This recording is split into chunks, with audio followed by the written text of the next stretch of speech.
Hello, good evening, everyone.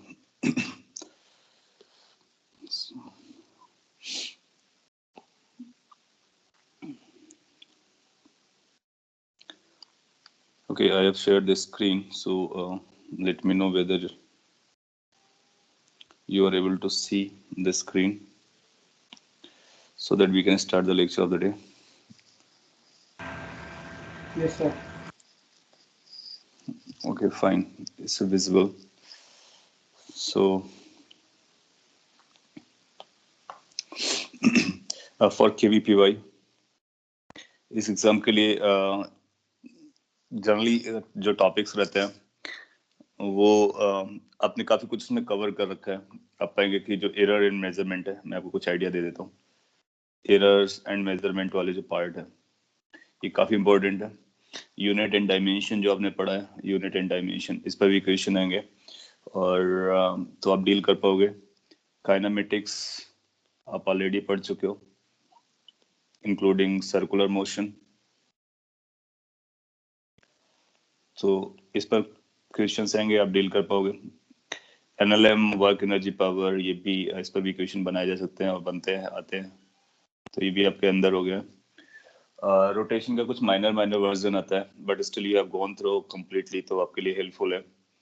Centre of mass generally नहीं रहता है, बट कोलिजन जैसा कुछ रहेगा, लीनियर मोमेंटम कंजर्वेशन, तो हम कोलिजन बोल सकते हैं. और सेंटर ऑफ मास हो या फिर लीनियर मोमेंटम कंजर्वेशन हो, इस पर बेस्ड हो सकता है. रोटेशन, ये पूरा मैकेनिक्स है बेसिकली. तो ये जो मैकेनिक्स वाला पोर्शन है, इसमें से कुछ क्वेश्चंस रहता है, बट उतने डीप नहीं रहेंगे जितना आपने लर्न किया है, बिकॉज जो आपने लर्न किया है वो मेंस और एडवांस लेवल को लेकर के है, और ये KVPY है आपके 11th स्टैंडर्ड को लेकर के, तो काफी लाइटर रहेंगे, but still you know everything, you can handle it. इसके बाद ग्रेविटेशन चैप्टर आने वाला है, तो ग्रेविटेशन चैप्टर को हम लोग डिटेल में पढ़ लेंगे before your exam is going to be there.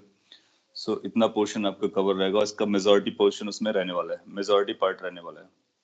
इसके बाद जो मेजर चैप्टर्स होते हैं उनके बारे में बता देता हूँ, और उसको हम लोगों को पढ़ना है. एक तो ये हीट एंड थर्मोडायनेमिक्स रहता है, पर्टिकुलरली थर्मोडायनेमिक्स, सो हम उसको ब्रॉडर सेंस में हीट एंड थर्मोडायनेमिक्स लिख दे रहे हैं. So, एक लेक्चर में हम लोग इसको भी ब्रीफ में समझ लेंगे और कौन कौन से इंपॉर्टेंट पॉइंट्स हैं. और अनदर इलेक्ट्रोस्टैटिक जो हम लोग आज कवर करने वाले हैं, और करंट से रिलेटेड रहता है, इलेक्ट्रिसिटी से रिलेटेड रहता है. देन आफ्टर फ्लूइड से कुछ क्वेश्चंस आते हैं. आप प्रीवियस ईयर के पेपर देखोगे तो आपको समझ में आएगा कि फ्लूइड से रिलेटेड कुछ क्वेश्चंस आते हैं. Optics makes a very important part of it. Optics में केवल दो ही कॉन्सेप्ट्स को ये यूज करता है जनरली, रिफ्लेक्शन एंड रिफ्रैक्शन, यानी ज्योमेट्रिकल ऑप्टिक्स. तो अगर आप ये प्लेलिस्ट देखते हो, उसमें से अगर आपके पास एक्स्ट्रा टाइम है और आप मैनेज कर पा रहे हो, तो इन चैप्टर्स को एक ब्रीफ में जा सकते, गो थ्रू कर सकते हो. ऑप्टिक्स का जो ज्योमेट्रिक ऑप्टिक्स वाला पोर्शन है, फ्लूइड, हालांकि मैंने उसमें डिटेल में एक्सप्लेन किया है, बट एटलीस्ट अगर आप फार्मूला भी नोट डाउन कर लोगे तो अपना काम हो जाएगा. इसके अलावा जो रहता है वो मॉडर्न फिजिक्स का रहता है. Modern physics, particularly nuclear physics, और ये इलेक्ट्रॉनिक्स तो नहीं रहता है, न्यूक्लियर फिजिक्स ही रहता है. बॉर मॉडल से रिलेटेड कुछ कुछ क्वेश्चंस बन जाते हैं, तो ये मॉडर्न वाला पार्ट हो गया. इसके बाद वो सोर्सेस ऑफ एनर्जी है, वो थ्योरेटिकल चैप्टर्स है, वो आप कवर कर सकते हो. सो हम लोग क्या फोकस करेंगे, जो एक्स्ट्रा लेक्चर आपके चल रहे हैं उसमें basically we will cover these major chapters. So आज हम लोग करंट, इलेक्ट्रिसिटी और इलेक्ट्रोस्टैटिक के बारे में आइडिया ले लेंगे. किसी एक दिन हम लोग हीट एंड थर्मोडायनेमिक्स को कवर कर लेंगे, फ्लूइड को कवर लेंगे in one day, optics and another day modern. So most of it will be covered. आपके टेस्ट पेपर हो जाएंगे तो उसमें से आप प्रैक्टिस कर लेंगे. सो इसको हम आगे बढ़ाते हैं. कोई कंसर्न डाउट हो तो आपको पूछने का, अदरवाइज मैं आपको बेसिक आइडिया देता है. इलेक्ट्रोस्टैटिक्स, इलेक्ट्रोस्टैटिक्स और जो ग्रेविटेशन है वो काफी आपस में क्लोजली लिंक्ड है, कॉन्सेप्चुअली और अदरवाइज.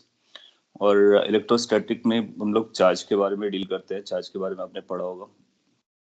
चार्ज और मास दोनों सिमिलर टाइप की फंडामेंटल क्वांटिटीज, और ऐसा बोलो कि इंट्रिंसिक प्रॉपर्टी है किसी मैटर के लिए, तो इन दोनों में आपस में कंपैरिजन किया जा सकता है, उससे रिलेटेड चीजें आपसे पूछी जा सकती हैं. किसी भी मैटर को आप कंसीडर करोगे, उसके पास मास होगा, उसके पास चार्ज होगा, लेकिन मास हमेशा पॉजिटिव होता है, चार्ज अपना पॉजिटिव, नेगेटिव और जीरो होता है। तो कुछ डिफरेंसेस है मास और चार्जेस के बीच में, वो हम लोग यहाँ पे बात कर ले रहे हैं, राइट। और जो मास होता है वो कंटिन्यूअस होता है, जबकि चार्ज होता है वो क्वांटाइज्ड होता है। तो ये आपने 10th में पढ़ा होगा, क्वांटाइज्ड होता है। क्वांटाइज्ड कहने का मतलब है किसी भी बॉडी का चार्ज को हम n इंटू ई बोल सकते हैं, जहां पर e एक स्मॉलर नंबर है और इसकी वैल्यू 1.6 इंटू 10⁻⁹ कूलॉम के बराबर होती है। This is the minimum freely existing charge in this universe and all other charge is made up of this number। तो इसी का इंटीग्रल मल्टीपल ही कोई दूसरा नंबर बन सकता है, यानी कोई चार्ज बन सकता है, जबकि मास में ऐसी कोई फैसिलिटी नहीं होती है। हम ऐसा नहीं कह सकते किसी बॉडी का मास किसी इंटीजर टाइम किसी और बॉडी के पार्टिकल के मास के बराबर होता है, ऐसा कोई रूल नहीं है। एक ये इंपॉर्टेंट पॉइंट रहता है। अगला चार्ज कंजर्व होता है, चार्ज कंजर्वेशन वैलिड होता है। मास कंजर्वेशन जैसी कोई स्टोरी नहीं होती है। हालांकि हम लोग बेसिक लाइफ में अपने डे टू डे लाइफ में ऐसा बोलते हैं कि सपोज के लिए कोई आपसे बोलता है ये 5 kg का ब्लॉक था और 2 ब्लॉक में कन्वर्ट हो गए, एक 2 kg का बचा, तो दूसरा कितने का होगा। तो आप बोलते हो कि यहाँ पर मास कंजर्व है, जितना इनिशियली उतना फाइनली है, और इसको आप 3 बोल देते हो, चलता है और वैलिड भी है काफी एक्सटेंड तक। बट अगर ब्रॉडर सेंस में सोचा जाए तो मास कंजर्वेशन एज सच नहीं होता है रूल। उसके लिए मास एनर्जी कंजर्वेशन होता है।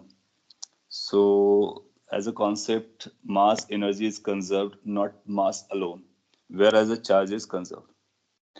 इसके साथ साथ चार्ज की कुछ और भी प्रॉपर्टीज होती हैं। ये माइनर प्रॉपर्टीज है जो मास से डिफरेंट है, और उस पर कई बार थ्योरेटिकल या कॉन्सेप्चुअल क्वेश्चन पूछ लेता है। तो next point can be said that कि जो चार्ज है वो फ्रेम इंडिपेंडेंट है, फ्रेम ऑफ रेफरेंस। जो हम लोगों ने पढ़ा है फ्रेम ऑफ रेफरेंस, अगर आपको याद हो कि वेलोसिटी एंड ऑल दैट हम लोग फ्रेम ऑफ रेफरेंस से कैलकुलेट करते हैं। फ्रेम ऑफ रेफरेंस इंडिपेंडेंट है। मतलब क्या हुआ, मतलब बहुत सिंपल है कि कोई भी चार्ज अगर आप कंसीडर करोगे तो इस बात पे डिपेंड नहीं कर रहा है वो आप कहाँ से देखते हो। किसी भी प्लेटफॉर्म से देखो, उस चार्ज की वैल्यू वही रहती है, जबकि मास के साथ ऐसा नहीं होता, मास बदल जाता है। तो मास के लिए एक फॉर्मूला चलता है जिसको हम लोग आगे पढ़ेंगे, mass depends on the frame of reference, और उसके लिए ये फॉर्मूला चलता है। अगर कोई भी मास को आप v वेलोसिटी से चलाते हो तो उसका जो मास है वो अलग आएगा, और जो रेस्ट का मास है वो अलग होता है, जबकि चार्ज की वैल्यू हर फ्रेम पर वही रहती है। इस मास को हम बोलते हैं that is called relativistic mass, and ये जो मास है इसको बोलते हैं रेस्ट मास। इसका मतलब मास रेस्ट कंडीशन में अलग होता है, मूविंग कंडीशन में अलग होता है।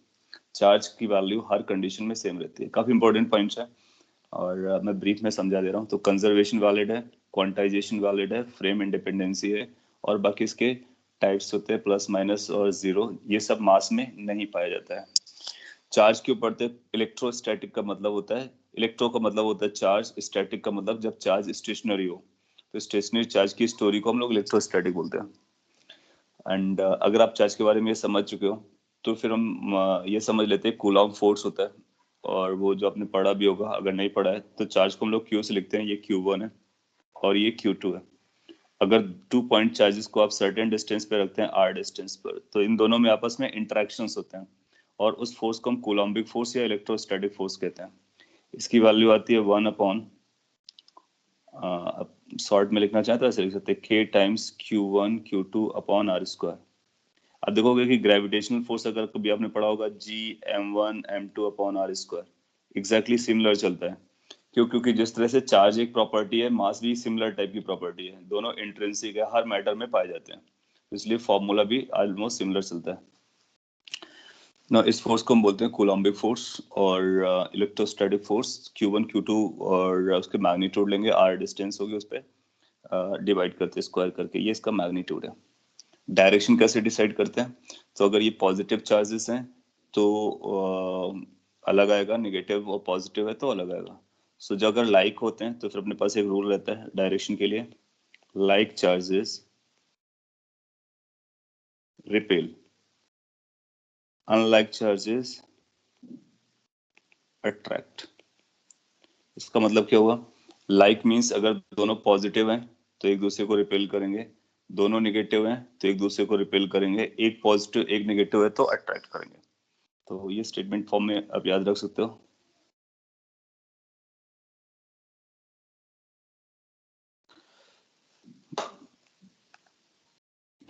ये आपको स्क्रीन दिख रहा होगा, उसके बाद में हम पीडीएफ शेयर कर देंगे अगर आपको जरूरत पड़ती है।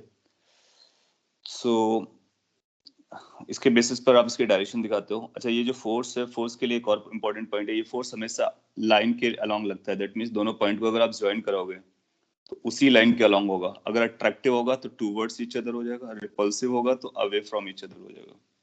ये दो कैटेगरी में फॉल होता है। कभी ऐसा नहीं होगा किसी एंगल पे लगे। इस तरह से इसको, इसीलिए इसको सेंट्रल फोर्स भी कहते हैं और सेंट्रल फील्ड भी कहते हैं। तो अगर कैसे पूछा जाए कि क्या ये सेंट्रल फोर्स है, तो आप बोलोगे yes, that is a central force. Electrostatic force is a central force because it acts along the line of this. इस पर बेस मैं आपको एक छोटा सा क्वेश्चन देता हूँ प्रैक्टिस के लिए, और अगर आप आंसर दे देते हो तो फिर हम लोग आगे बढ़ जाएंगे। मेरे को एक फीडबैक मिल जाएगा कि आप कितना लर्न कर रहे हो। लेट्स अपने पास यहाँ पे एक चार्ज है जिसका नाम है +10 माइक्रोकूलम, और यहाँ पे एक पॉइंट चार्ज रखा हुआ है जिसका नाम है -5 माइक्रोकूलम। इस चार्ज को हम ए बोल दे रहे हैं, ये बी बोल दे रहे हैं, या फिर आप Q1 Q2 बोल लीजिए।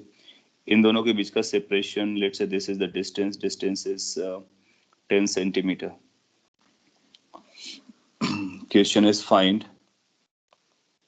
Force on charge A charge पर कितना फोर्स लगेगा। तो ये जो फोर्स एक्ट करेगा it is going to be electrostatic force और कूलॉम फोर्स। तो आपको मैग्नीट्यूड और डायरेक्शन बताना है। अच्छा, प्रीवियस फिगर में मैंने के की वैल्यू नहीं बताई अभी तक, तो मैं के बारे में बोल देता हूँ। के को 9 × 10⁹ 9 लिखते हैं और न्यूमेरिकल वैल्यू, वैसे इसको 1/4 पाई एफ साले नॉट बोला जाता है। के जो है वो मीडियम पर डिपेंड करता है, depends on medium. Unlike G, आपने देखा था F is equal to G m1 m2 upon r square जो होता है ना, इसमें ये g जो होता है ये मीडियम पे डिपेंड नहीं करता है, ये यूनिवर्सल कांस्टेंट है, जबकि k is not a universal constant, hence k depends on the medium. और ये जो वैल्यू है ये वैक्यूम पी है without any medium, so that is value of vacuum, that means without any medium। Note कर लेने का इसको भी। इसका अपने आंसर दिया किसी ने, परमिटिविटी। हाँ, इसके एप्सिलॉन नॉट, उसके हम लोग अभी आ जाएंगे, परमिटिविटी को और डिटेल में एक्सप्लेन कर देंगे। उसको परमिटिविटी ऑफ फ्री स्पेस बोलेंगे। तो इसका एक बार आंसर निकालिए, मैग्नीट्यूड और डायरेक्शन। तो आप लिखेंगे Q1 Q2 upon r square. जब आप मैग्नीट्यूड निकालें तो केवल पॉजिटिव टर्म लेने का, दोनों के वैल्यूज ले लीजिए। और क्योंकि मैग्नीट्यूड का मतलब होता है positive number, it should not be negative. और अगर बोलता है फोर्स बताइए तो फिर आप नेगेटिव बोल सकते हो। So this will go be 9 × 10⁻⁹ and this 10 micro, ये म्यू का मतलब होता है micro, and you know that this is going to be 10⁻⁻6। This is going to 5 × 10⁻⁻6 divide by r square which is 10⁻⁻1 का स्क्वायर। जब आप इसको सिंप्लीफाई करोगे तो आप पाओगे कि 6 6 12 हो जाएगा, और ये 2 ऊपर चला जाएगा, 14 हो जाएगा। बाकी आप समझदार हो कि क्या होने वाला। ये 2 ऊपर जाएगा तो ये बनेगा 9 × 5 × 10⁻, एक यहाँ से गया 10, और ये हो जाएगा 12, 10⁻⁻12। 12 एक दूसरे को कैंसिल आउट कर देंगे, 45 न्यूटन लगेगा। सो 45 न्यूटन का फोर्स एक्ट करेगा, और ए पर किस डायरेक्शन में एक्ट करेगा, टूवर्ड्स बी और अवे बी, तो वो भी आपको बताना पड़ेगा। एक पॉजिटिव दूसरा negative, they must be attractive force, so इधर लगेगा। सो ये एफ लग रहा होगा, टूवर्ड्स बी लगेगा। सो मैग्नीट्यूड और डायरेक्शन आप इजीली बता सकते हो ना। इस फॉर्मूले के में जो परमिटिविटी है उसके बारे में बात कर लेते हैं। तो मैं फिर से फ्रेश तरीके से लिख देता हूँ। जो फोर्स होता है इलेक्ट्रोस्टैटिक का कूलॉम का, वो K which is 1/4 pi epsilon not into Q1 Q2 upon r square होता है। इसी को K बोल दिया था। यहाँ पर जो एप्सिलॉन नॉट है इसको बोलते हैं permittivity of free space, permittivity of free space और वैक्यूम। इसकी अपनी वैल्यू होती है, वो आपको पता होनी चाहिए, 8.85 × 10⁻12। और इसको कन्वर्ट कर सकते हो। इसकी यूनिट क्या होती है, आपसे यूनिट का भी पूछा जा सकता है। सो एक इम्पोर्टेंट पॉइंट है यूनिट। इसकी जो यूनिट आएगी, ये डाउन साइड इसको अप साइड ले आइए, और ये चार्जेस ऊपर रहेंगे, तो ये आएगा कूलॉम का square divide by newton into metre square. So कई बार ये पूछा जाता है कि बताइए एप्सिलॉन नॉट का या परमिटिविटी का यूनिट क्या है। So this is the unit, C for coulomb. और ये फ्री स्पेस के लिए है। किसी और स्पेस के लिए हो तो ये बोलेंगे इन फ्री स्पेस और वैक्यूम। वैक्यूम में आप इसको लगाओगे। अगर कोई मीडियम होगा then what we are going to do, how you we are going to write it. Medium case में आप लिखोगे this F is equal to 1/4 pi epsilon और Q1 Q2 upon R square. Generally इस form में लिखा जाता है। Not लगाने का मतलब वो फ्री स्पेस की बात चल रही है। अच्छा, ये जो एप्सिलॉन होता है इसको बोलते हैं परमिटिविटी ऑफ मीडियम। इसकी जो वैल्यू होती है वो परमिटिविटी जो रिलेटिव होती है इनटू फ्री स्पेस की परमिटिविटी के मल्टीपल के बराबर होता है। So this is called relative permittivity. Relative permittivity. और इसकी वैल्यू इसके बारे में भी आपसे पूछ सकते हैं, इसकी वैल्यू 1 से बड़ी या उसके बराबर होती है। So, ये भी एक इम्पोर्टेंट पॉइंट है। यू नीड टू रिमेंबर कि that this is greater than और इक्वल टू 1। और मीडियम पर डिपेंड करती है। अगर वैक्यूम होगा तो ये 1 होती है। वैक्यूम के लिए रिलेटिव परमिटिविटी इज 1। एयर के लिए भी हम लोग जनरली 1 बताते हैं, बाकी और मीडियम के लिए अलग अलग होती है। तो मीडियम डिसाइड करता है कि रिलेटिव परमिटिविटी कितनी है, उसके हिसाब से परमिटिविटी पता चल जाती है, और फ्री स्पेस की आपको पता है, उसके बाद अपना आंसर निकाल देते हो। सो एक मीडियम के लिए इम्पोर्टेंट पॉइंट हो गया।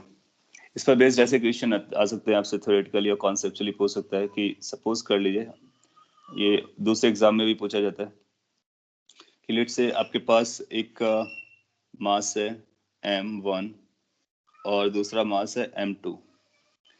इसका अपना चार्ज है q1, इसके पास चार्ज है q2, और they are placed in air. यहाँ पर ग्रेविटेशनल फोर्स Fg लग रहा है दोनों के बीच में, और कोलम्बिक फोर्स Fc लग रहा है, या इलेक्ट्रोस्टैटिक कह सकते हो। फिर इसी पूरे सिस्टम को आप वाटर में ले जाते हो, वाटर में,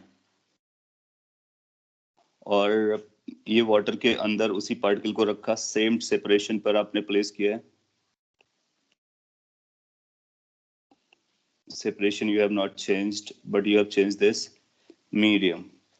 इस पर जो ग्रेविटेशनल फोर्स लगेगा पार्टिकल के बीच में Fg डैश है, और ये कोलम्बिक फोर्स है Fc डैश है। सो कैन यू आंसर, जैसे कि पहला क्वेश्चन मैं इस पर फ्रेम कर देता हूँ। फर्स्ट है Fg के बारे में, Fg dash.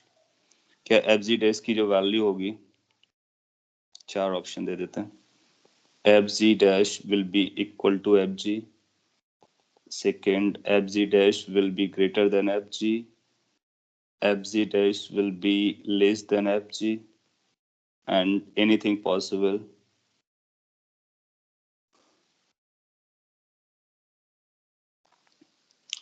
Are you getting what I'm trying to ask?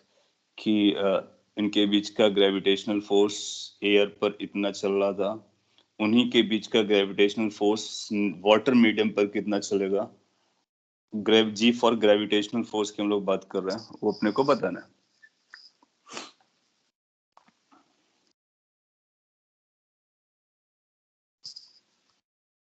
So I'm getting C as a majority answer.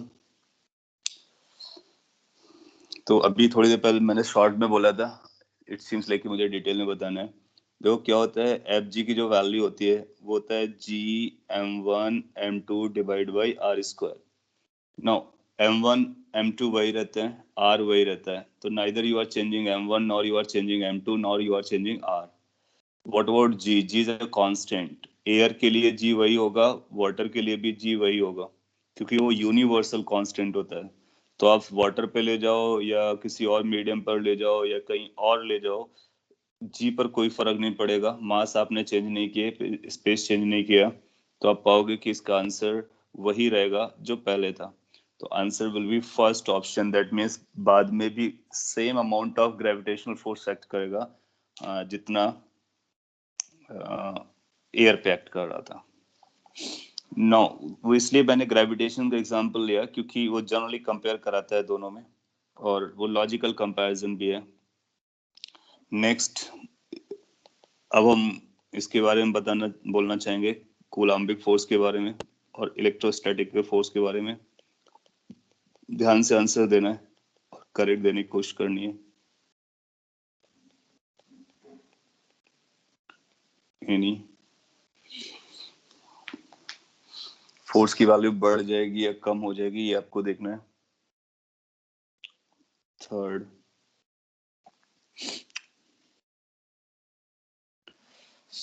अभी आपने देखा कि उसमें परमिटिविटी आती है और परमिटिविटी 1 से बड़ा फैक्टर मल्टीप्लाई करता है, तो हेंस परमिटिविटी यहाँ की ज्यादा हो जाएगी, तो इसका के वैल्यू कम हो जाएगा। तो इस केस में जो लगने वाला फोर्स है वो कम हो जाएगा, तो इसलिए आप थर्ड ऑप्शन को मार्क कर दोगे।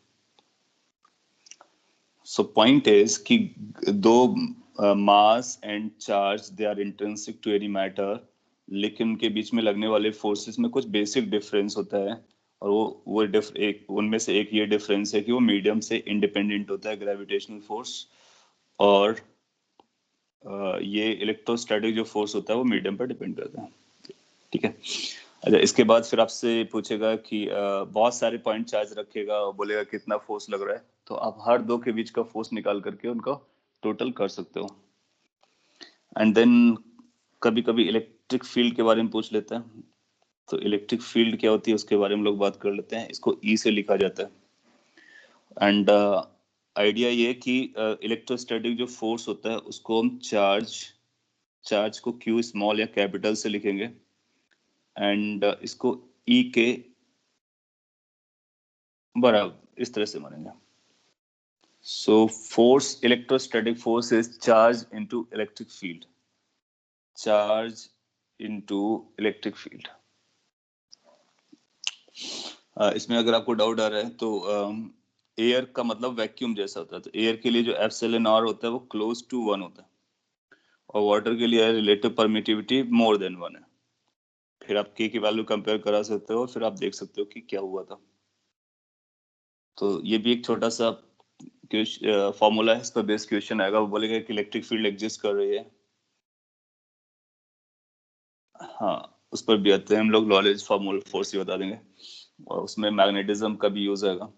सो एफ की वैल्यू क्यू इंटू ई के बराबर होती है। ई इलेक्ट्रिक फील्ड है, तो जनरली क्वेश्चन ऐसा बोलेगा कि एक जगह पर इलेक्ट्रिक फील्ड है, फिर एक चार्ज रखा हुआ है, तो बताइए उसके साथ क्या हो रहा है, तो आप फोर्स निकाल लोगे, फिर फोर्स की वैल्यू एम इंटू ए के बराबर कर सकते हो। तो अगर केवल यही फोर्स लग रहा है तो एक्सेलरेशन निकाल सकते हो, फिर वेलोसिटी निकाल सकते हो, फिर आगे की स्टोरी बता सकते हो कि कैसे चलेगा, kinematics, dynamics, everything you can apply for that, right. तो इस पर बेस्ड मैं आपसे एक छोटा सा क्वेश्चन पूछ लेता हूँ और आप उसका आंसर करेंगे, ये फॉर्मूला पे बेस्ड है। अच्छा, इस पे कुछ और छोटे छोटे पॉइंट्स हैं, हालांकि आप जानते होंगे, फिर भी मैं बोल देता हूँ कि इसमें मैग्नीट्यूड कैसे निकालोगे। अगर आपसे मैग्नीट्यूड निकालने की बात की जाए, सो मैग्नीट्यूड में आप बोलोगे F is equal to Q का पॉजिटिव वैल्यू E के साथ मल्टीप्लाई कर दोगे। डायरेक्शन के बारे में क्या बोलोगे? डायरेक्शन के लिए दो रूल रहेंगे। F की डायरेक्शन E की डायरेक्शन में होगा if Q पॉजिटिव है, तो अगर चार्ज पॉजिटिव हुआ तो फिर फोर्स और E की डायरेक्शन आपस में बराबर होती हैं।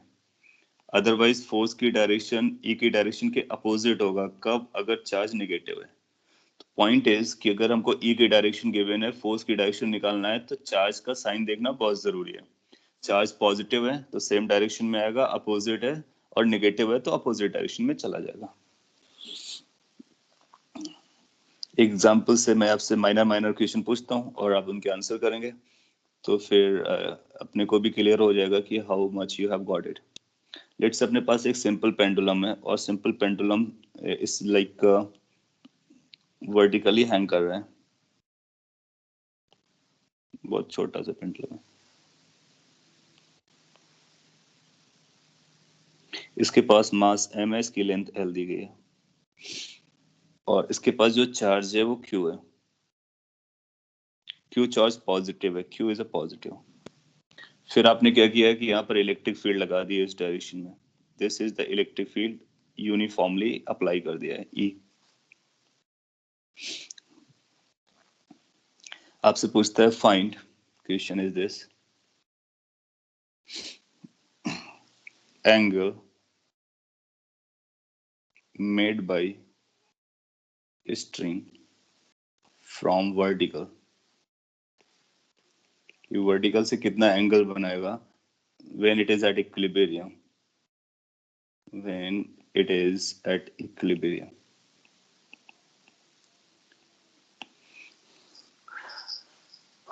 तो पहले मैं माइनर क्वेश्चन पूछता हूँ। आपने इलेक्ट्रिक फील्ड ऐसा लगाया तो क्या स्ट्रिंग आपकी इसी तरह से रहने वाली है, एक ऑप्शन, या इस तरह से जाएगी दूसरा ऑप्शन, या इस तरह से जाएगी तीसरा ऑप्शन, या फिर तीन ही ऑप्शन रखते हैं। सो क्या आप आइडेंटिफाई कर सकते हो which one is going to be the case? So that's easiest one I think. So second will be the case, क्योंकि क्यूब पॉजिटिव है। सो क्यूब पॉजिटिव होने की वजह से इस स्मॉल क्यूब पर एक फोर्स लगेगा इस डायरेक्शन में, तो वो इसको आगे ले जाना चाहेगा। एफ की वैल्यू क्यू ई के बराबर लगेगी, तो ये इसको आगे ले जाना चाहेगा, लेकिन स्ट्रिंग टाइट होने की वजह से फिर ये ऐसा जाएगा और ऐसा जाएगा। तो second was the correct answer. Sir अब अपने को बताना है कि अगर ये यहाँ पहुंचता है, इक्विलिब्रियम में यहाँ पे रिसाइड करता है, so what this angle theta is. Yes, somebody is asking something. Sir, can you re-explain how did you find the direction? How to find the direction? Okay, I can re-explain that. Direction के लिए f is a vector, e is a vector. So दोनों vector आपस में इस तरह से related हैं। q के पास प्लस और माइनस के साइन दोनों हो सकते हैं। तो अगर q पॉजिटिव रहेगा तो फिर ये डायरेक्शन में कोई चेंज नहीं लाएगा। दैट मीन्स जो f की डायरेक्शन है वही e की डायरेक्शन होगी। लेकिन अगर q निगेटिव हो गया तो फिर e के साथ एक माइनस मल्टीप्लाई हो रहा है, और आप जानते हो जब माइनस मल्टीप्लाई होता है तो उसकी डायरेक्शन रिवर्स हो जाती है। तो वही यहाँ पर लिखा गया है कि अगर चार्ज पॉजिटिव है then force and field will have the same direction. If charge is negative then the force and field they will be opposite. Minus symbol का मतलब क्या हुआ? opposite to each other. इस क्वेश्चन में मैंने बोला Q positive था और field towards positive x direction थी, इसलिए फोर्स भी पॉजिटिव एक्स डायरेक्शन में लगा और वो यहाँ पर आके स्टे कर गया। और आपसे पूछा गया कि एंगल बताइए। अब आप एंगल बता सकते हो, टेंशन भी आपसे पूछा जा सकता है, तो वो सारी स्टोरी बता सकते हो। एक आंसर भी आया हुआ है, tan theta is equal to something.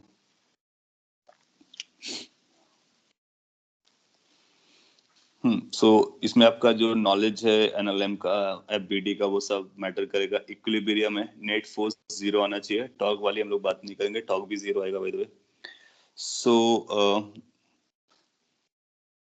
इसका फ्री बॉडी डायग्राम बनाते हैं। एक mg का फोर्स नीचे लगेगा और ये QE का जो फोर्स है वो इधर लग रहा होगा। इलेक्ट्रोस्टैटिक फोर्स हमेशा हॉरिजॉन्टल लगता रहेगा, Q into E, that is electrostatic. और this is downside is going to be m into g, और this side it is going to be tension. So this is going to be the free body diagram. अगर आपसे पूछता है कि tension की value बताइए तो आप बोलोगे टेंशन की जो वैल्यू आएगी अंडर रूट mg का स्क्वायर प्लस QE के स्क्वायर के बराबर आएगा। ऐसा मैं कैसे बोल पा रहा हूँ? क्योंकि आप बोलोगे कि ये QE और mg 90 डिग्री पर है। सिंस ये 90 डिग्री पर है तो इनका रिजल्टेंट इधर आएगा, Q और E का। इन दोनों का जो रिजल्टेंट आएगा वो टेंशन के इक्विवेलेंट अपोजिट आना चाहिए। तो इसका मतलब है टेंशन की वैल्यू mg और QE के रिजल्टेंट के मैग्नीट्यूड के बराबर होनी चाहिए। Hence we calculated the magnitude of resultant of Q and me। So ये टेंशन हो गया। और इनका जो रिजल्टेंट आएगा, जैसे हम लोग बात कर रहे हैं, वो इधर कहीं आएगा, ये। और यही स्ट्रिंग की डायरेक्शन है, आपको ये एंगल पता करना, ये थीटा हो जाएगा। नो, रिजल्टेंट का एंगल एक वेक्टर से निकालने का मतलब होता है tan थीटा लगाना 90 डिग्री केस में, और वो आप जानते हो कैसे। tan theta is going to be equal to this away component और closer component y by x जैसा कोई रूल हुआ करता था। तो आप बोलोगे QE अपॉन mg। वो आपको चार जब ऑप्शन देगा ना, तो एक बार बोलेगा mg अपॉन QE, एक बार QE अपॉन mg, वो सब आपको करने का। तो हमारा आंसर आ जाएगा कि theta is equal to tan inverse QE upon mg। So tension की वैल्यू और रिजल्टेंट की डायरेक्शन और भी जो भी रिलेटेड इंफॉर्मेशन है वो आपसे पूछी जा सकती है। पॉइंट इज कि ये एनएलएम बन जाता है। सो जब कभी इलेक्ट्रिक फील्ड लगाएगा तो एक क्यू ई का फोर्स आपको लगाना है। आपको अटमोस्ट अटेंशन किस बात पे देना है, मैग्नीट्यूड क्यू ई के बराबर होगा और डायरेक्शन ई की डायरेक्शन को देख करके और चार्ज के साइन को देख करके डिसाइड करेंगे। अगर चार्ज पॉजिटिव है तो ई की डायरेक्शन में, निगेटिव है तो फिर अपोजिट टू ई की डायरेक्शन। अंडरस्टूड। तो ये इलेक्ट्रिक फील्ड से रिलेटेड क्वेश्चंस आपसे बनते हैं और इसमें एनएलएम और काइनेमेटिक्स वो सब कुछ लगाया जा सकता है।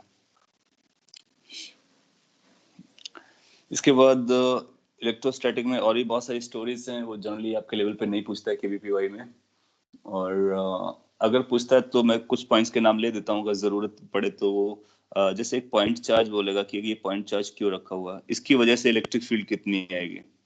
सो इलेक्ट्रिक फील्ड की कैलकुलेशन, तो अगर कोई पॉइंट चार्ज है और आप आर डिस्टेंस पर एक पॉइंट पकड़ते हो ये, सो मैं यहाँ पे लिख देता हूँ electric field due to a point charge.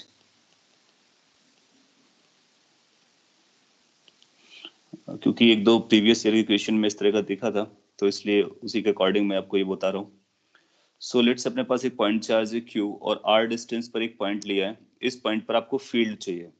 तो इस फील्ड की वैल्यू कितनी होती है और डायरेक्शन क्या होती है वो मैं बताता हूँ। इसकी जो इलेक्ट्रिक फील्ड आती है दैट इज रिटन एज के, वही वाला के जो भी आपने देखा था, charge divide by R square. So this is how electric field is written. तो एक पॉइंट चार्ज की वजह से किसी आर डिस्टेंस पर इलेक्ट्रिक फील्ड का फॉर्मूला होता है K, that is 9 into 10⁻⁹ if it is a vacuum, Q the charge divide by separation का स्क्वायर, सेपरेशन किसका, उस पॉइंट का जिस पॉइंट पर निकालना है। नाउ अगर ये पॉजिटिव चार्ज है तो इसकी जो डायरेक्शन आती है फील्ड की वो अवे चार्ज आती है, ये डायरेक्शन आएगी। और अगर आपका ये चार्ज क्यू जो था वो नेगेटिव था तो टूवर्ड्स आएगी। तो इलेक्ट्रिक फील्ड की डायरेक्शन टूवर्ड्स होती है। ये अपने फिगर बना लेने का और इसको याद रखने का। So if the charge is positive, field at any point is going to be along that line outwards, awaywards. और अगर चार्ज आपका नेगेटिव है तो field at any point is going to be towards that charge और along that line. तो इस तरह से हम फील्ड की डायरेक्शन बना देते हैं। एक दो बार वो फील्ड पर बेस्ड क्वेश्चन भी पूछा है, तो इसका यहाँ से मैग्नीट्यूड निकालेंगे और यहाँ से डायरेक्शन समझेंगे किसी भी पॉइंट चार्ज की वजह से। अगर ये दो पॉइंट आपको क्लियर है तो फिर मैं आपसे एक क्वेश्चन पूछ लेता हूँ। और उसको पूछने से पहले हम एक बात करेंगे कि अभी हमने एक पॉइंट चार्ज की वजह से फील्ड निकाली है। अगर मल्टीपल पॉइंट चार्ज होते हैं तो वेक्टर, रिजल्टेंट वेक्टर कैसे निकालते हैं, कोई भी रिजल्टेंट वेक्टर ई नेट निकालना होता है तो हम फर्स्ट चार्ज की वजह से निकालेंगे, सेकेंड चार्ज की वजह से निकालेंगे, थर्ड चार्ज की वजह से निकालेंगे, सभी की फील्ड को उस पॉइंट पर निकालेंगे और वेक्टोरियली ऐड करेंगे। सभी वेक्टर्स का सम हमेशा वेक्टोरियली किया जाता है, इसलिए रिजल्टेंट को हम इस तरह से लिखेंगे in case of multiple charges, और इसी कॉन्सेप्ट को बार बार रिपीट कर लेंगे। So let me put an example and let me make it simpler. Let's say कि ये कुछ ऐसा अरेंजमेंट दिया गया और you can call it as a y axis, you can call it as a x axis। एक point charge यहाँ पे रखा गया है, let's say ये q है जो कि a,0 पे रखा हुआ है। अनदर पॉइंट चार्ज q यहाँ पे रखा गया है जो कि -a,0 पे रखा गया है। This is origin। Question is find electric field, net electric field basically at origin. So can you find how much the electric field at origin is going to be? There are 2 point charges, दोनों की वजह से वहां पर हम field को draw करेंगे, फिर उसका रिजल्टेंट कैलकुलेट करेंगे। एक आंसर 0 है और 0 वेरीफाई हो रहा है। गुड। सो आइडिया क्या रहता है कि आप इसको फर्स्ट नाम दे दो, इसको सेकंड नाम दे दो, और सिंस ओ पॉइंट पर निकालना है तो फर्स्ट की वजह से निकालेंगे। फर्स्ट की वजह से जब निकालोगे तो उसी लाइन पर, और एज्यूमिंग कि वो पॉजिटिव है तो फर्स्ट की जो डायरेक्शन आएगी वो ये आएगी E1, एंड सेकंड की वजह से निकालोगे तो ये भी पॉजिटिव है तो अवे फ्रॉम आएगा, so that is going to be E2। दोनों की वैल्यूज बराबर आएंगी क्योंकि इक्वल डिस्टेंस पर है। तो आप बोलोगे E1 is going to be equal to E2 which is going to be equal to K times Q upon A square। But resultant निकालने के लिए आपको लिखना होगा E1 minus E2 और E2 minus E1 जो कि 0 हो जाएगा। So that means there are two vectors equal and opposite, they can cancel out each other, that's all। Yeah, so you understood that, that's good point। Let's see कि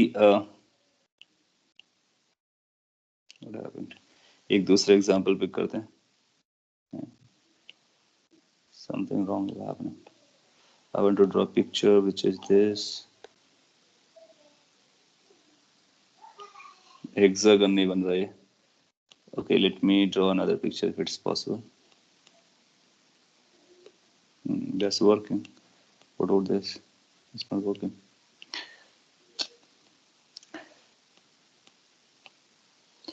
Okay, so मैं rough picture इस तरह से बना देता हूँ।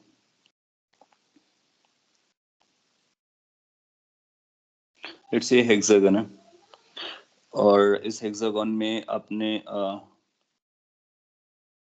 Point charge रखा हुआ है, एक यहाँ पर रखा हुआ है, दूसरा यहाँ पर रखा हुआ है, तीसरा यहाँ पर रखा हुआ है, फोर्थ से यार, फिफ्थ से यार, सिक्स्थ से यार। रेगुलर हेक्सागन है और ये इसका सेंटर पॉइंट है O।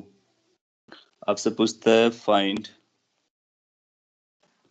Electric field in nutshell at O point, जबकि इसकी साइड आपको दे रखी है, ये साइड A है, दूसरा भी A है, सभी A और A करके है।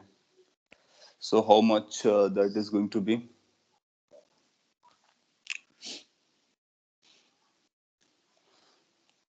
So you'll find कि ये काफी इजी है और वो जीरो हो जाएगा। क्यों जीरो हो जाएगा? क्योंकि इसकी वजह से फील्ड आएगी इधर, इसकी वजह से फील्ड आएगी इस साइड, इसकी वजह से फील्ड आएगी इस साइड, इसकी वजह से फील्ड आएगी इस साइड। ये एक दूसरे को काउंटर करने वाली स्टोरीज हैं, काउंटर कर लेंगे, सभी का सम जीरो हो जाएगा, सभी का सम जीरो हो जाएगा। गुड। सो आपका आंसर जीरो जा रहा है, zero is the correct answer. So इसका आंसर आपने दिया है कि E at O is going to be 0।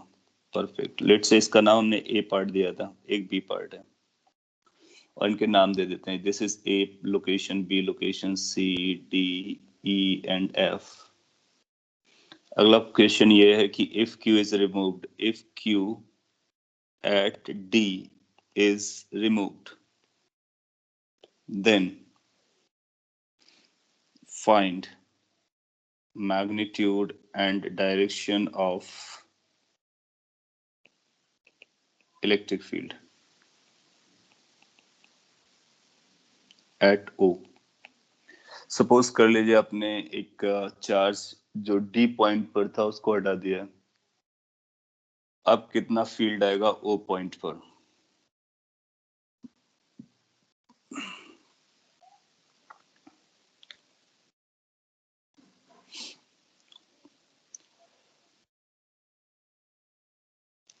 हाँ, सो इसको समझने के लिए आपने ये किया होगा कि इसको आपने हटा दिया है तो ये एफ और सी एक दूसरे को कैंसिल कर ले जाएंगे, बी और ई एक दूसरे को कैंसिल कर ले जाएंगे और इसका कैंसिलेशन नहीं हो पाएगा। तो जो रिजल्टेंट बचेगा, तो क्या रिजल्टेंट आप ये समझ पा रहे हो, इस डायरेक्शन में आएगा और ये बनेगा रिजल्टेंट। सो आंसर देना होगा O से Q की तरफ या प्लस x की डायरेक्शन में टूवर्ड्स राइट। और मैग्नीट्यूड कितना जाएगा? It's going to be k q upon r square. r का मतलब ये डिस्टेंस, ये जो डिस्टेंस है वो a के बराबर होती है, तो r is going to be equal to a। So finally you can write it as k q अपॉन a स्क्वायर। ओके, तो ऐसे क्वेश्चन आपने पहले भी किए होंगे तो आप कर सकते हैं। इसका मतलब इलेक्ट्रिक फील्ड कैलकुलेट कर सकते हो पॉइंट चार्ज डिस्ट्रीब्यूशन की वजह से, और इलेक्ट्रिक फील्ड की वजह से फोर्स क्या आ रहा है उसको रिलेट कर सकते हो, चार्ज के बारे में जान रहे हो। इतना रिलेवेंट है आपके लिए अभी। इसके बाद जब ये चार्ज मूव करता है तो उसी को हम करंट कहते हैं। लेट्स से अगर अपने पास ये चार्ज है और चार्ज मूव कर रहा है, सो अगर ये मूव करने लगता है so that's called current. So what is a current? It is a movement of charge और rate of change of charge per unit time। So this is how we define the current। इसको हम ampere में लिखते हैं, वो आप जानते होंगे। और इसकी दो डेफिनेशन है। जब हम लोग ऐसा लिखते हैं तो ये इंस्टेंटेनियस वैल्यू होती है।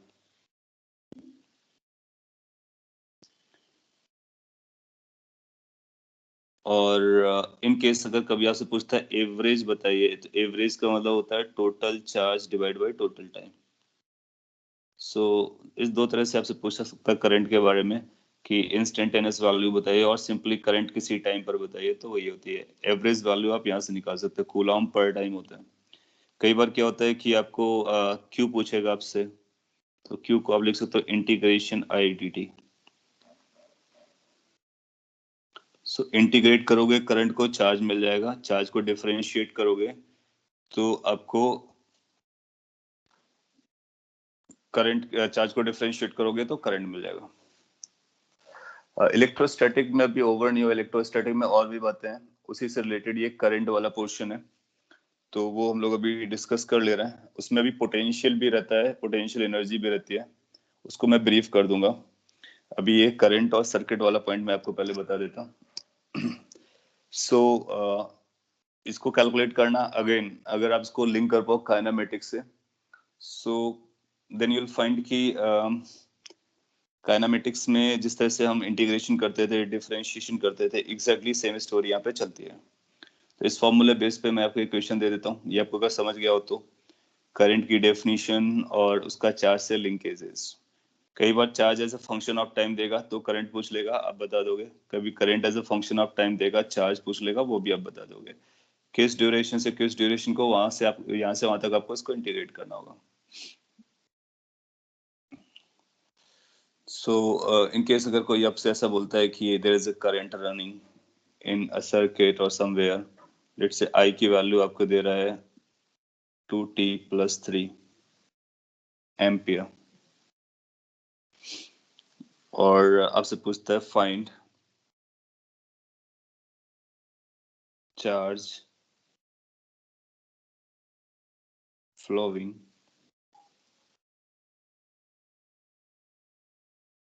इन t इक्वल टू 2 सेकेंड। और टू बी प्रिसाइज लिखना होगा तो ऐसे लिखेंगे in t equal to 0 to t equal to 2 second.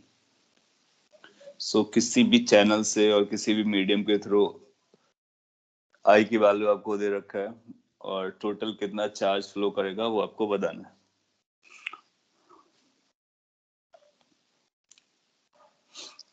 Okay, 10 Coulomb charge आप बोल पा रहे हो, सिंपल है। सो आप क्यू को यूज करोगे, I into D T, then go for I is 2t+3 and it has to be integrated from 0 time to 2 second. It will become t square plus 3t, and then go for 0 to 2. Then you know what the value is going to be, 2k square, that is 4, 3 into 2, that is 6, totally 10 coulomb. So ये सारी बातें आप बता सकते हो। इस पे suppose कर लीजिए ए पार्ट था और इस पे एक बी पार्ट भी ऐड कर देते हैं। बी पार्ट ये है, find average current during first 2 seconds, during first 2 seconds. So how much the average current is going to be in first 2 seconds? Again, you can think of it is very much related conceptually to kinematics stuff. वही language, वही बस terms बदल गए। हाँ, so current है तो हम ampere में आंसर देंगे, एम्पियर में। So how to get this I average? I average is total charge flown divided by total time. और इसको अगर आप ऐसे लिखना चाहो तो I dt divided by integration dt. This is the formula of average value. जब कभी आपको एवरेज निकालना हो तो इस फॉर्मूले को फॉलो करने का। इसको 0 से 2, इसको भी 0 से 2 इंटीग्रेट करो। ये आपने ऑलरेडी इंटीग्रेट किया है, 10 आया है, ये कितना आएगा, 2 आएगा, तो आंसर कितना हो जाएगा, 5 एम्पियर। सो 2 सेकंड के लिए 5 एम्पियर हो जाएगा। तो पॉइंट इज कि आप इसको करंट से रिलेटेड और चार्ज से रिलेटेड क्वेश्चंस को डील कर सकते हो। इसके बाद इसको सर्किट से रिलेट करने की कोशिश करते हैं, तो वो एक ओम्स लॉ होगा जो आपने चाइल्डहुड में पढ़ा होगा और 10th में पढ़ा होगा और कभी ना कभी जरूर पढ़ा होगा। उसमें V is equal to I R जैसा स्टफ लगाते हैं। और ये V is equal to I R में क्या क्या टर्म्स हैं उनके बारे में हम लोग बात कर लेते हैं, और मैं आपको डिटेल में समझा देता हूँ। ये जो V है that's called potential difference, I is instantaneous current and R is the resistance of conductor। किसी कंडक्टर से जब करंट जाता है तो ये फॉर्मूला लगता है। So this is true for conductors, not for semiconductors and others। उसके लिए फिर अपनी अलग स्टोरीज होती हैं, तो कंडक्टर्स के लिए इसको लगाते हो। ये V पोटेंशियल नहीं है, रादर पोटेंशियल डिफरेंस है। तो ये पोटेंशियल क्या होता है उसके बारे में पहले आपको बता देता हूँ। ये इलेक्ट्रोस्टैटिक का पार्ट है पोटेंशियल, इसको हम प्रॉपर्ली इलेक्ट्रोस्टैटिक पोटेंशियल कहते हैं, और सिंपली पोटेंशियल कह लेते हैं, और इसको V से लिंक करते हैं। कुछ इंपॉर्टेंट पॉइंट्स हैं यहाँ पे मैं लिस्ट कर सकता हूँ आप समझ लेने का। जब अगर आपको फील्ड पता होता है तो पोटेंशियल आप निकाल लेते हो। फील्ड और पोटेंशियल में क्या इन दोनों में क्या रिलेशन चल रहा होता है, वो ये होता है potential difference V2 minus V1 is equal to minus integration 1 to 2 E dot DL होता है। तो जब कभी आपसे पूछा जाए कि what is the potential difference, अगर आपको इलेक्ट्रिक फील्ड दिया जाए तो वहां से आप पोटेंशियल कैलकुलेट कर सकते हो। ये देखने में थोड़ा सा हो सकता है आपको लेंथी लग रहा हो, आइडिया बहुत सिंपल है। इलेक्ट्रिक फील्ड अगर आपको गिवन हो, डीएल के साथ उसका डॉट प्रोडक्ट करेंगे, फिर उसको इंटीग्रेट कर देंगे, एक माइनस साइन लगाएंगे, तो ये पोटेंशियल डिफरेंस के बराबर होता है। This is how the potential difference is defined. और इसकी और बेसिक डेफिनेशन पे जाओगे तो कुछ इस तरह से हम लोग डिफाइन कर देते हैं कि potential difference delta V, this is equal to work done per unit charge. तो अब what is one or two, they are the 2 points, 1 or 2 because Sir, not 1 or 2, it is L. अच्छा ये DL, उसके बारे में बता देता हूँ आपको। सो उसको कैसे कनेक्ट करते हैं, या DL के बारे में बताता मैं। सो इसकी जो बेसिक डेफिनेशन है वो यहाँ से जाती है, work done bye a conservative force, work done by the conservative force, अगर आप निकालते हो तो उसको पर यूनिट चार्ज करने का। सो जनरली हम लोग इस फॉर्म में लिख लेते हैं। अगर अब मैं इसको डिटेल में समझाना चाहूँ तो कुछ ऐसी स्टोरी है। देखो क्या होता है कि अगर अपने पास कोई इलेक्ट्रिक फील्ड एग्जिस्ट कर रही है, थोड़ा ज्यादा हो जाएगा आपके लिए, तो मैं पहले बुकिश डेफिनेशन पे आ जाता हूँ। अगर इलेक्ट्रिक पोटेंशियल कभी आपको डिफाइन करना हो तो इस तरह से डिफाइन करते हैं। इलेक्ट्रिक शॉर्ट में मैं डिफाइन कर रहा हूँ, पोटेंशियल ऑफ अ पॉइंट, यानी किसी पॉइंट का पोटेंशियल होता है, is equal to the amount of work done. तो इसका बेसिकली वर्क डन से रिलेशन होता है, amount of work done by external agency और external force, you can call it, in bringing slowly a test charge from infinite to that point, to that point। इसमें जितने भी terms, अगर वो आप सारे टर्म्स को एक करके समझ जाओगे तो फिर आपको फील हो जाएगा कि इलेक्ट्रिक पोटेंशियल होता है क्या। किसी भी पॉइंट का इलेक्ट्रिक पोटेंशियल होता है, जैसे किसी भी पॉइंट पर इलेक्ट्रिक फील्ड होती है उसी तरह से किसी भी पॉइंट पर इलेक्ट्रिक पोटेंशियल होता है, और ये वर्क डन के बराबर होता है, work done per unit charge होता है। तो इसको लिखेंगे एक और टर्म्स में जोड़ना पड़ेगा, slowly bringing a unit test charge, unit test charge. किसी यूनिट टेस्ट चार्ज को अगर आप इनफाइनाइट से उस पॉइंट तक लाते हो तो कितना वर्क करना पड़ता है एक्सटर्नल एजेंसी को, उस वैल्यू को हम पोटेंशियल कहते हैं।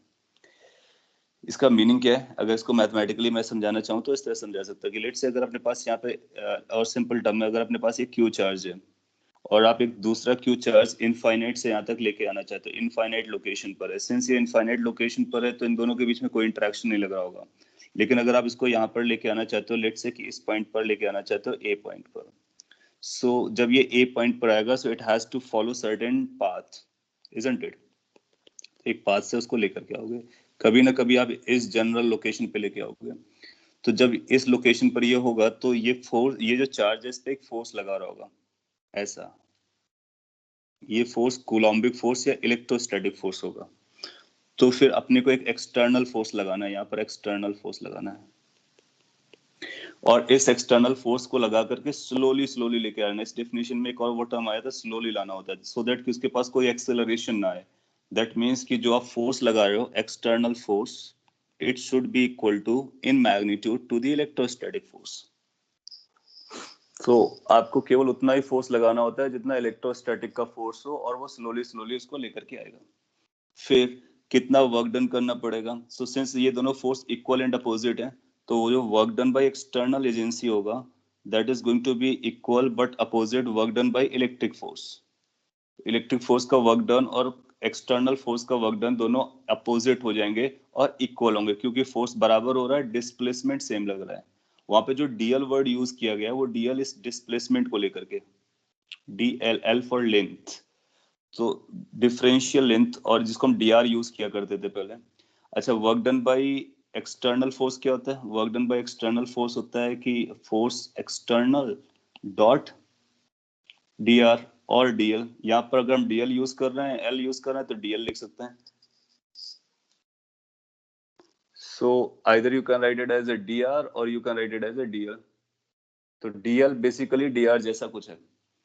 सो work done by electrostatic force कितना हो जाएगा? Work done by electrostatic force is going to be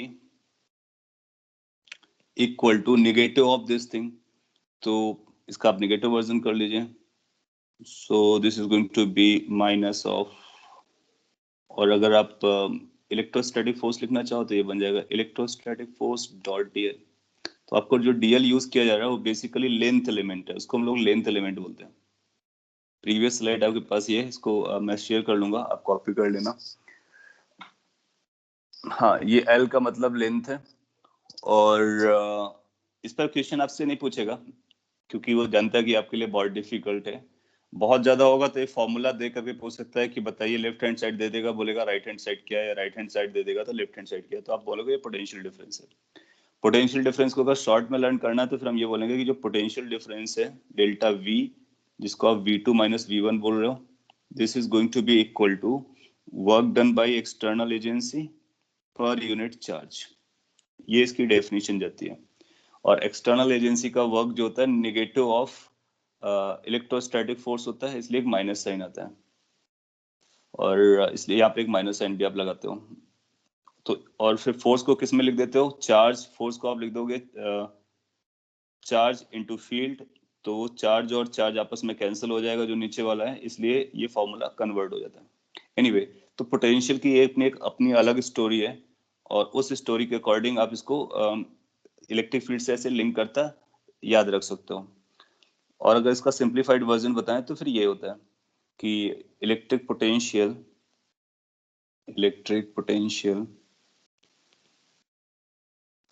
due to a point charge, due to a point charge, जैसे अभी आपने इलेक्ट्रिक फील्ड निकाला था due to a point charge, उसी तरह से आप इसको भी याद रख सकते हो। अगर इस पे क्वेश्चन आएगा तो वो भी आप कर लोगे।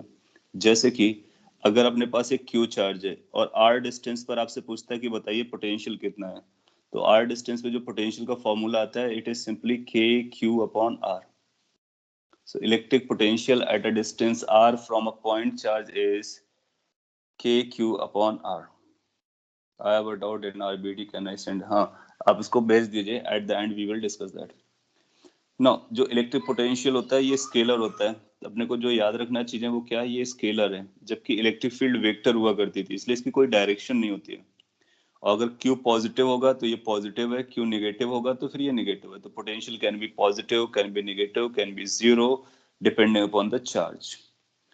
अगर एक चार्ज की वजह से हम पोटेंशियल निकाल सकते हैं, तो मल्टीपल चार्ज की वजह से कैसे आएगा? तो किसी पॉइंट का पोटेंशियल अगर आपको कभी निकालना होगा तो V1 plus V2 plus V3 plus V4 इस तरह से करना होता है। So these are scalar numbers, hence has to be added in terms of scalar algebra. इस पर भी आपसे कुछ क्वेश्चन पूछे जा सकते हैं, जैसे मैं आपको एक क्वेश्चन बोलता, someone just removed you out of the meeting. Okay, please don't do that, और otherwise I need to change the setting, क्योंकि ये नया मीटिंग है इसलिए आप ऐसा कर पा रहे होगे। सो दस bad habit anyway. What is V here? V for potential. V for potential. V for electric potential. तो इसको नोट कर लीजिए. इस पर बेस में आपको इक्वेशन पूछता कि किसी भी पॉइंट चार्ज की वजह से r डिस्टेंस पे पोटेंशियल इस फॉर्मूले से गवर्न होता है, और अगर बहुत सारे पॉइंट चार्जेस होंगे तो सभी की पोटेंशियल निकालोगे, उनको ऐड करोगे. क्या फॉर्मूला? के क्यू अपॉन आर, के क्यू अपॉन आर, के क्यू अपॉन आर करने वाले हैं. आप ध्यान से इसको सोच करके आंसर दीजिए. अगर आप दे पाते हैं तो बहुत अच्छी बात है. लेट्स से अपने पास एक चार्ज यहाँ पे रखा हुआ, पॉइंट चार्ज क्यू. एक दूसरा पॉइंट चार्ज क्यू यहाँ पे रखा हुआ है. एक अगला पॉइंट चार्ज क्यू यहाँ पे रखा हुआ है. एक अगला पॉइंट चार्ज क्यू यहाँ पे रखा हुआ है. और इसके ओ पॉइंट को हम कंसीडर कर रहे हैं. ये स्क्वायर है, इसकी लेंथ एल है और ए है. और ये पूछेगा at point O, at point O. हाँ, के वही है जो उधर हम लोगों ने देखा था, 9 × 10⁹9. 4 ऑप्शन देते हैं, आपको बताना है कौन सा ऑप्शन सही है. E is 0 and V is 0. E is non-zero and V is 0. E is non-zero and V is non-zero. E is 0 and V is non-zero. तो ऐसे 4 ऑप्शन दे सकता है. अब आपको E और V के बारे में पता चल गया कि E और V क्या है. E for electric field, square है, सेंटर की बात चल रही है. V फॉर इलेक्ट्रिक पोटेंशियल, जो कि सेंटर पर आपको निकालना है. So I'm getting answers as D and A. So D और A दो आंसर आ रहे हैं. अच्छा, E वाला 0 होगा, ये आपको कंफर्म हो गया. तो या तो A ऑप्शन होगा या फिर D होगा. फिर V के बारे में, V एक स्केलर नंबर है, अभी हम लोगों ने बात किया. तो इसकी वजह से भी एक V आएगा, इसकी वजह से भी एक V आएगा, इसकी वजह से भी आएगा, इसकी वजह से भी आएगा. तो V सबकी वजह से एड अप हो जाएगा, isn't it? तो V की वैल्यू अगर आप ऊपर निकालोगे तो आप बोलोगे 4 टाइम्स एक की वजह से, दैट इज के Q upon R square. R कितना हो जाएगा? a/√2, a/√2 इसका square, that is V. whereas E at O is going to be 0, क्योंकि E वेक्टर है, तो वेक्टर टर्म्स 0 होते हैं और स्केलर टर्म्स एड अप कर जाएंगे. सभी पॉजिटिव हैं इसलिए एड अप कर गए. अंडरस्टूड? सो आंसर क्या जाएगा? V non zero, A 0. Potential भी आपसे पूछ सकता है और फील्ड के बारे में पूछ सकता है.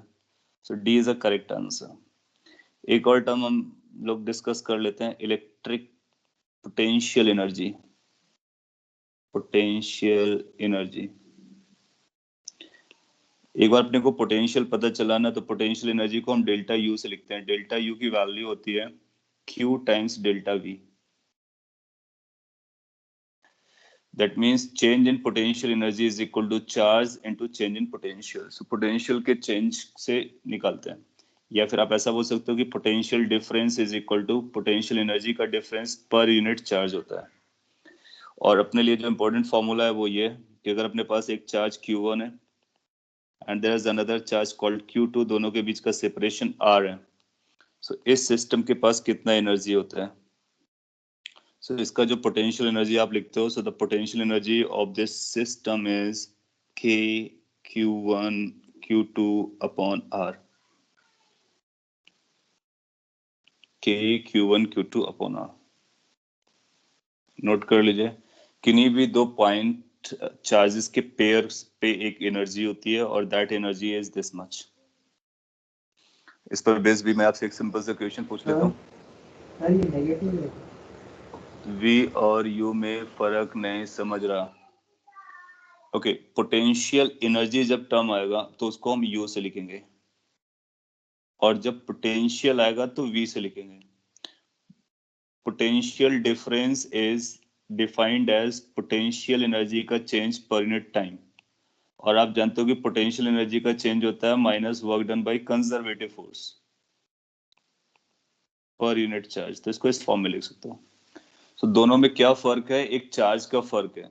अगर आप V निकालते हो तो लिखते हो K Q अपॉन R. एक एक्स्ट्रा Q से मल्टीप्लाई कर दो तो फिर वो U बन जाता है.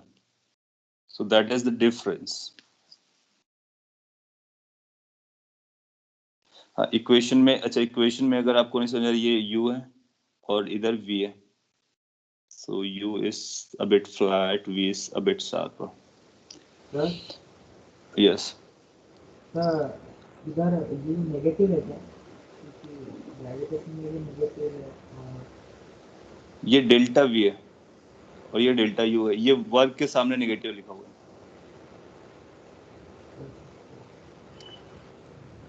इस पर बेस्ड मैं एक छोटा सा क्वेश्चन देता हूँ और ताकि आप ये पॉइंट समझ सकें, इसके बाद इसको वाइंड अप करना पड़ेगा। लेट्स अपने पास एक चार्ज q है, there's another charge q, there's another charge q, there are three charges and this side is a equilateral triangle। और क्वेश्चन आपसे पूछता है find electric potential energy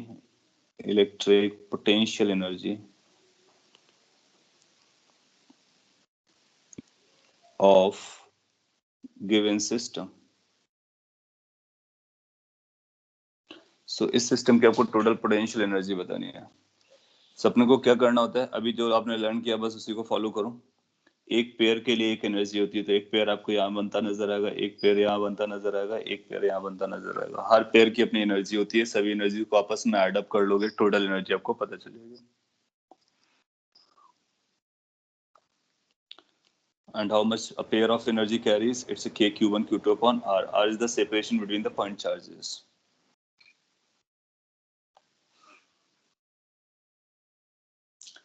So इसके लिए क्या हम लोग ऐसा लिख सकते हैं कि ये टोटल एनर्जी आएगी, इसमें एक ये पेयर की एनर्जी होगी, एक ये पेयर की एनर्जी होगी, एक इस पेयर की एनर्जी होगी। केवल 3 पेयर अपने पास बन रहे हैं और 3 पेयर्स की सबकी बराबर जाएगी, तो किसी एक पेयर की 3 टाइम्स कर देंगे, तो ये बनेगा k q अपॉन a। So answer goes to be 3k q square upon a. That is going to be the total electrostatic potential energy of this charge distribution. Yes, so 3k q square upon r goes to correct answer. एक last question मैं आपसे इसी से related पूछ लेता हूँ, क्योंकि 1 घंटे का टाइम था और वो अपना अप होने वाला है। तो सर्किट वाली क्वेश्चन हम लोग फिर नेक्स्ट क्लास पे करेंगे और इसका आंसर करेक्ट आपसे एक्सपेक्टेड है।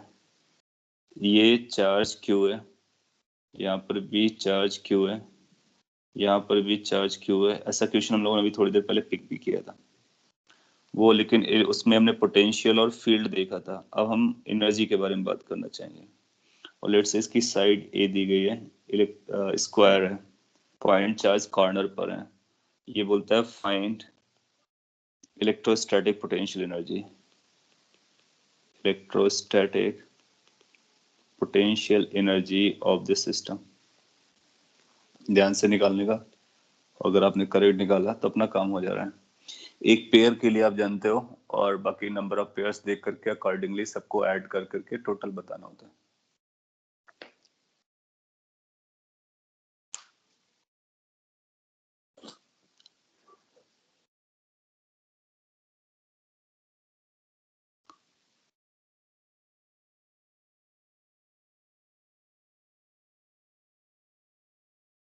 Four plus root 2 k q square by a, 4 k q square by a।